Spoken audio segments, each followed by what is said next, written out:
Time for the KSL In Depth. A mysterious green foam started bubbling out of a street grate in Riverton this afternoon. The question is, what caused it? A canal near 148 South and 3200 West also looks very green right now. KSL News Radio's Marc Giauque is there right now. Marc, we should tell our listeners that we do have pictures of what you were seeing at kslnewsradio.com. So for those who can't see it, what does this look like?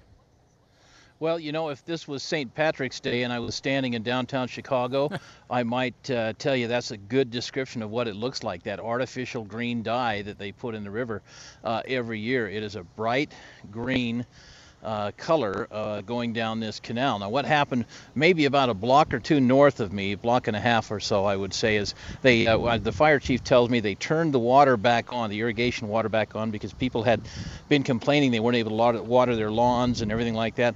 They turned it on, and this green, light, whitish foam started bubbling out of this grate. And the consistency of the foam was different than what I've seen in the water. It was a light, kind of a real sudsy kind of foam, almost a dry foam with a green hue on top. But as we came up to the canal, the chief said, obviously, this is the source of that foam. They've turned the water off now, the irrigation water off now. The health department is here, and they're just investigating to try to figure out exactly, how this is related maybe to the algal bloom in Utah Lake. This water does come from Utah Lake, but it is really almost an artificial-looking green. Is it stinky at all, Marc? You know, I pick up a smell every now and then, but I can't say it's any different than if you stand next to a canal, on any other day, on a 100-degree day out here. So, but there's no like a toxic smell or like an oily or a chemical kind of smell.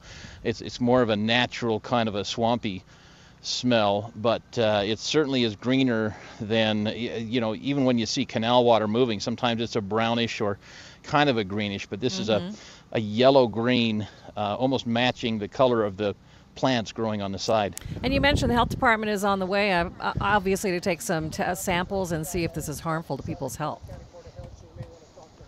Yeah, they're here on the scene. They're not saying anything right now about this. In fact, they're just referring us, as you were asking me a question, maybe to talk to the Public Information Officer for Salt Lake County Health and to get information from that. All right. Pardon me?